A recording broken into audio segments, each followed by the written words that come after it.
Picture this. It's 4 in the morning in the year 1300, and the entire city of Rouen is about to wake up hungry. 15,000 people need bread today, and there's exactly one machine standing between them and starvation. No, it's not some magical contraption or royal invention. It's a wooden wheel sitting by a river, and if it stops turning, the whole city riots by noon. You might think medieval cities ran on muscle power and prayer, but you'd be wrong.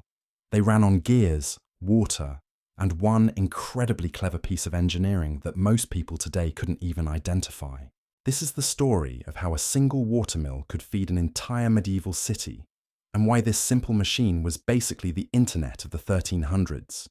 Except instead of connecting people to cat videos, it connected them to not dying of hunger. Meet the Moulin de Saint-Gervais, sitting pretty on the banks of the Seine just outside Rouen's walls. From the outside, it looks like just another wooden building with a big wheel attached. But this isn't just any building. It's the beating heart of medieval urban life. Every grain of wheat that feeds the city passes through this one spot, gets crushed by these stones, and emerges as the flour that becomes tomorrow's bread. No pressure, right? The numbers here are staggering. A single mill like this could process about 150 bushels of grain per day when running at full capacity. That's enough flour to bake roughly 3,000 loaves of bread, enough to feed about a quarter of the city's population. But here's the kicker. There were only 4 mills serving Rouen, which meant each one was working overtime just to keep everyone fed. If even one broke down, you'd have angry citizens storming the gates faster than you could say, "Let them eat cake." Though that phrase wouldn't be invented for another 400 years.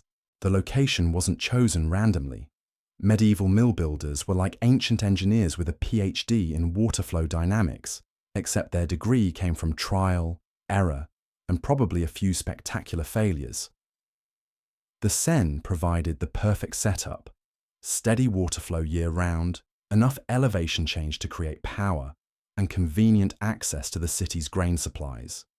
Plus, it was close enough to town that people could haul their sacks of wheat without needing a pack mule and a 3-day journey. But before we dive into the guts of this medieval marvel, let's talk about the politics. This wasn't just any old mill, it was a banal mill, which meant it belonged to the lord of the region. And here's where things get interesting. If you lived in medieval Rouen and wanted to turn your grain into flour, you couldn't just set up your own little hand-grinding operation in your kitchen. Oh no, that would be illegal. Everyone had to use the lord's mill and pay his toll. It was like having a monopoly on food processing, except the penalty for breaking the rules wasn't a lawsuit. It was a hefty fine or worse. The toll system was beautifully simple and absolutely ruthless. Bring your grain to the mill, and the miller would take about 1/16 of it as payment. That might not sound like much, but when you're barely scraping by on subsistence farming, giving up 6% of your grain was like handing over your lunch money to the school bully every single day. Some desperate families would try to grind their grain at home using hand querns, basically Stone Age technology hidden in their cellars. Getting caught meant confiscation of the grain and a fine that could bankrupt a family for months. Now let's follow the water that makes this whole operation possible. About half a mile upstream from the mill, medieval engineers built something called a weir. Basically a small dam that diverted part of the river into an artificial channel called a mill race. This wasn't your modern concrete dam with fancy spillways. It was mostly stones, timber, and mud, held together by hope and constant maintenance. The weir had to be just the right height. Too low, and you wouldn't get enough water pressure. Too high, and the whole thing would wash away in the first spring flood. The mill race itself was a marvel of medieval hydraulic engineering. It carried water from the weir to the mill wheel, maintaining just enough slope to keep the water flowing, but not so much that it turned into a raging torrent. Medieval mill builders figured out that a drop of about 1 foot per 100 feet of channel gave them the perfect flow rate. Too steep, and the water would rush past the wheel without transferring much power. Too shallow, and you'd barely get enough force to turn a butter churn, let alone grind grain for thousands of people. At the mill itself, the water hit what's called an undershot wheel, a massive wooden contraption about 12 feet in diameter, with curved paddles around its edge. The water from the mill race struck these paddles from below, hence the name undershot. This wasn't the most efficient design possible, that Honor went to overshot wheels, where water poured down from above, but it was simpler to build and maintain. Besides, when you're working with medieval technology, sometimes good enough beats perfect but impossible to fix when it breaks. The wheel itself was a masterpiece of medieval carpentry. The rim was made from curved sections of oak, joined together with iron bands and wooden pegs. The spokes, usually 8 of them, were cut from single pieces of timber, chosen for their straightness and strength. The whole assembly weighed about 2 tons and had to be perfectly balanced, or it would shake the entire building apart within a week. Medieval millwrights were basically the Formula One engineers of their time, except instead of racing cars, they built machines that fed cities. But here's where the real engineering magic happened. The wheel turned slowly, maybe 8 to 10 revolutions per minute, but the grinding stones inside needed to spin much faster to crush grain effectively. The solution was a series of gears that would make any modern mechanical engineer weep with appreciation. The main shaft of the water wheel was fitted with a large wooden gear called a pit wheel, which had about 60 wooden teeth arranged around its circumference. This pit wheel meshed with a smaller gear called a wallower, which had only about 24 teeth. The gear ratio meant that for every complete turn of the water wheel, the wallower and the main drive shaft connected to it would turn 2.5 times. But that still wasn't fast enough for efficient grinding. So the medieval engineers added another gear stage. The main drive shaft carried a large horizontal gear called the Great Spur Wheel, which engaged with an even smaller gear called the Stone Nut. The stone nut was directly connected to the upper grinding stone, and this final gear reduction brought the stone speed up to about 120 revolutions per minute, perfect for turning wheat into flour without burning it from friction. The precision required for all this was mind-boggling, especially considering that every gear tooth was carved by hand from oak or apple wood. Each tooth had to be exactly the right shape and size, or the gears would jam, strip, or worse, explode into splinters that could kill anyone standing nearby. Medieval millwrights spent years learning their craft, and a master millwright was worth his weight in gold, which, considering the amount of gold a watermill could generate through tolls, was saying something. The grinding chamber itself was where the magic really happened. 2 massive circular stones, each about 4 feet across and weighing nearly a ton, sat one on top of the other. The bottom stone, called the bedstone, stayed perfectly still and level.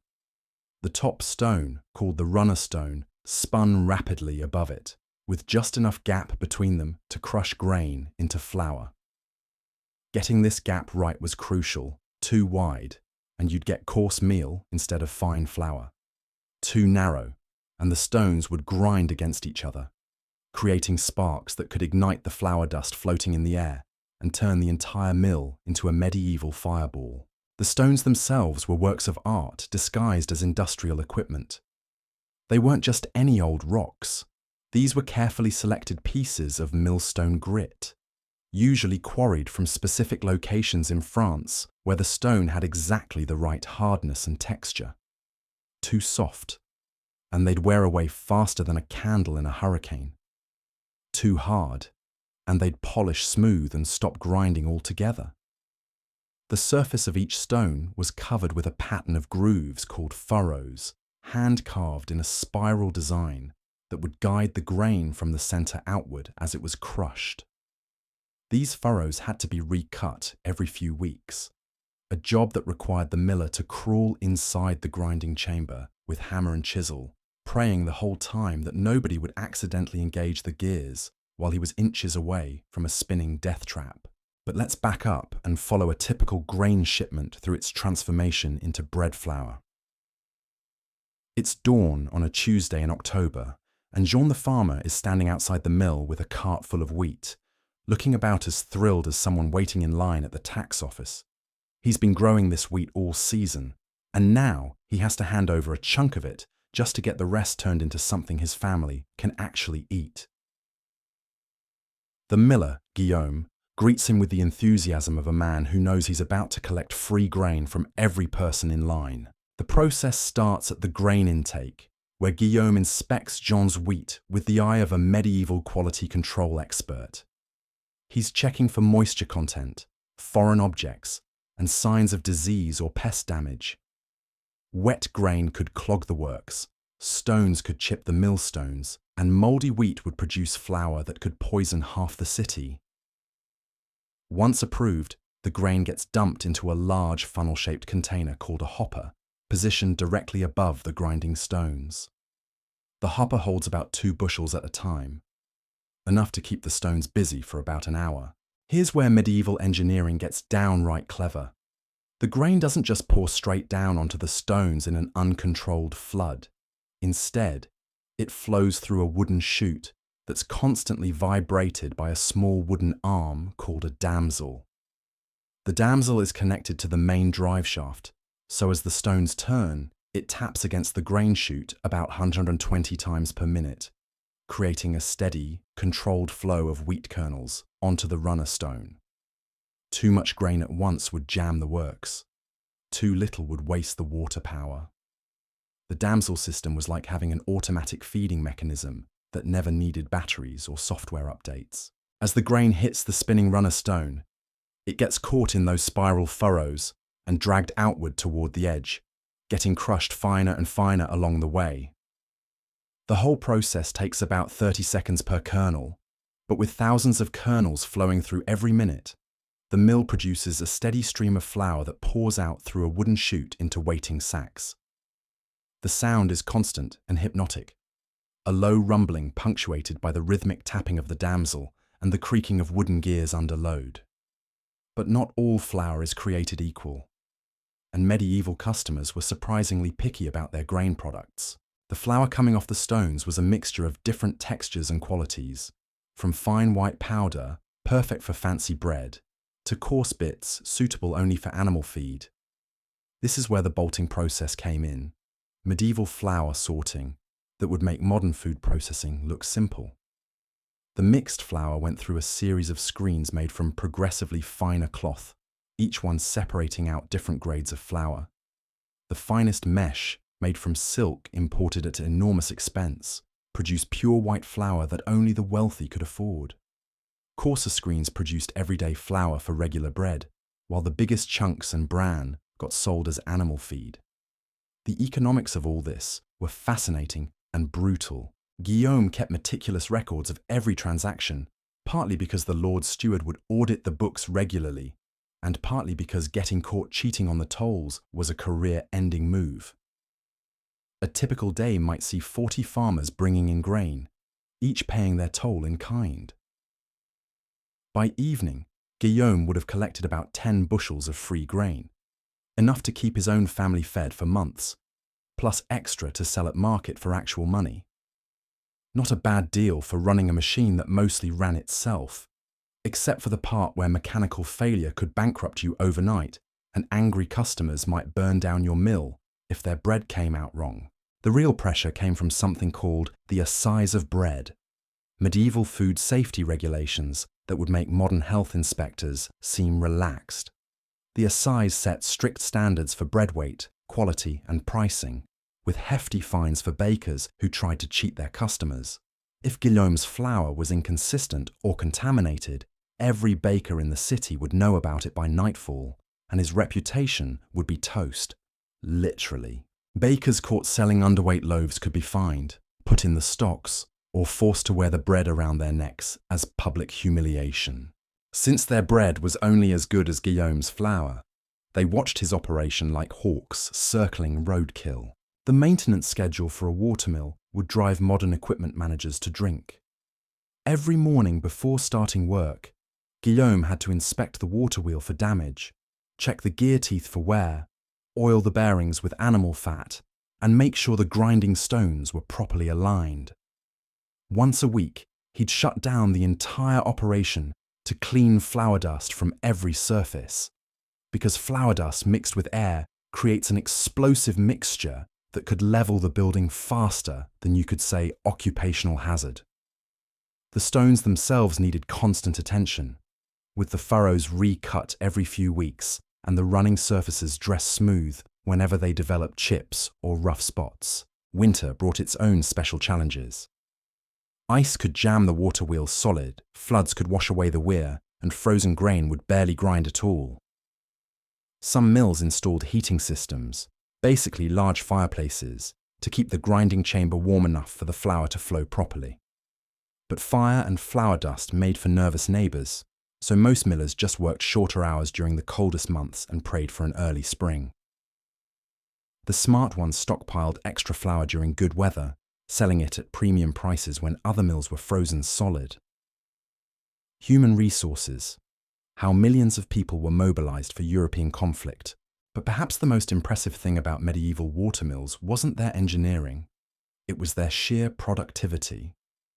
During harvest season, when the city's grain stores needed replenishing for winter, mills like Guillaume's would run 24 hours a day. Night shifts were illuminated by oil lamps and staffed by apprentices who'd learned to identify problems by sound alone.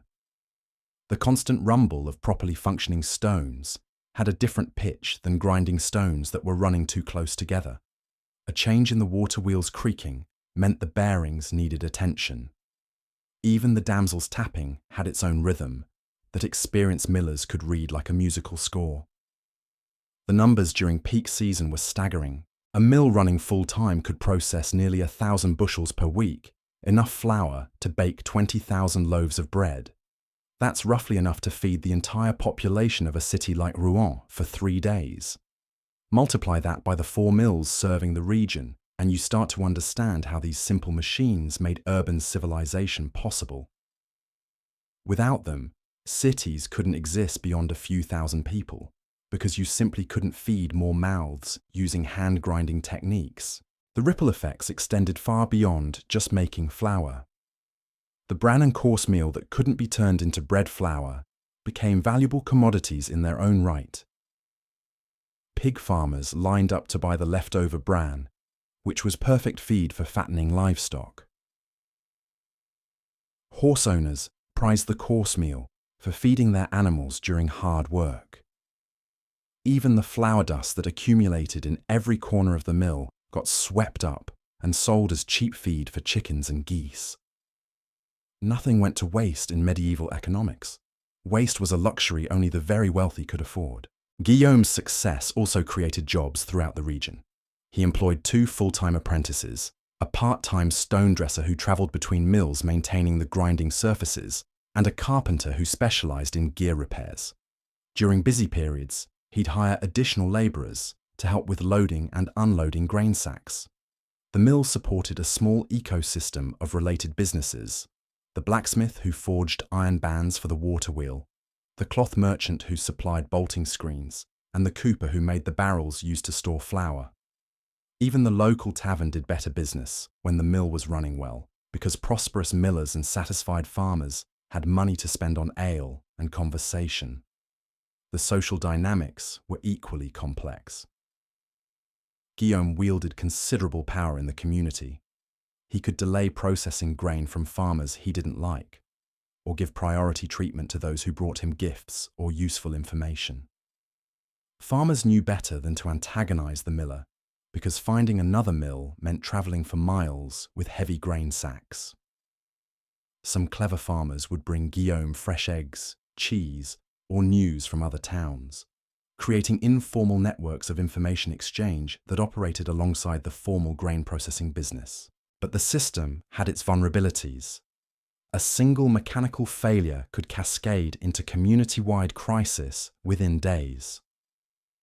When the great spur wheel cracked during the harvest of 1298, Guillaume's mill was down for 2 weeks while a replacement was carved and fitted. The backup mills couldn't handle the extra load, and grain queues stretched for miles. Bread prices tripled, fights broke out in the market squares, and the city council had to post guards at the remaining operational mills to prevent riots. The incident taught everyone just how dependent their civilization had become on these wooden machines. Disease could be equally devastating. When Guillaume caught fever and couldn't work for a week, his inexperienced apprentices nearly destroyed the mill trying to keep it running. They set the stones too close together, overheated the bearings, and produced flour so coarse it was barely suitable for animal feed.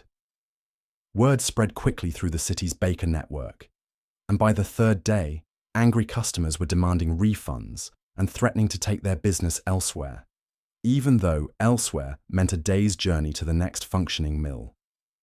Weather remained the ultimate wild card. The Great Flood of 1299 washed away half the weir and filled the mill race with debris, shutting down operations for nearly a month. The drought of 1301 dropped river levels so low that the water wheel barely turned, reducing flour production to a trickle just when the city needed it most. Guillaume learned to read weather patterns like a modern meteorologist, adjusting his work schedule based on cloud formations and wind directions. Smart millers developed relationships with upstream communities, trading information about weather conditions and flood warnings for preferential treatment during grain shortages. The competition between mills was fierce but civilized, governed by unwritten rules that kept the system stable. Price wars were rare because the lords set the toll rates, but mills competed on service quality, processing speed, and flour consistency. Guillaume's reputation for producing exceptionally fine white flour brought customers from neighboring towns, even though they had to pay higher transportation costs. His secret was maintaining his bolting cloths better than his competitors. He washed them weekly in hot water and replaced them before they wore thin, producing consistently superior separation of flour grades. As the sun sets on our day at the Moulin de Saint-Gervais, Guillaume shuts down the water flow and begins his evening routine. The sudden silence is almost shocking after 12 hours of constant mechanical noise. He sweeps flour dust from every surface, checks the grain stores for signs of pest infestation, and records the day's transactions in his ledger book. Tomorrow will bring another line of farmers with grain to process, another day of managing the complex machine that feeds a city. Looking back, it's remarkable how this simple combination of flowing water, wooden gears, and carefully shaped stones revolutionized human civilization. The watermill was the first machine to successfully multiply human labor on an industrial scale. One miller could now do the work of dozens of people grinding grain by hand. This freed up enormous amounts of human energy for other pursuits: craftsmanship, trade, learning, and the gradual development of the technologies that would eventually create our modern world. The medieval watermill was humanity's first real taste of automation, and it was delicious. These wooden machines didn't just grind grain, they ground away the limitations that had kept human societies small and scattered for thousands of years. They made cities possible, freed people from subsistence agriculture, and laid the groundwork for everything that followed. From steam engines to computer processors, every labor-saving device traces its ancestry back to that first clever engineer who figured out how to harness a river to turn a stone. So the next time you grab a slice of bread without thinking about it, remember Guillaume and his mill. Remember the tons of water flowing through carefully carved channels, the precisely cut gear teeth transferring power through wooden machinery, and the massive stones spinning just fast enough to crush wheat without catching fire. Remember that for most of human history, turning grain into flour was back-breaking work done one handful at a time by individual families. The watermill changed all that, and in doing so, changed everything else too. It was the machine that taught humanity how machines could work, and we've been building bigger and better ones ever since.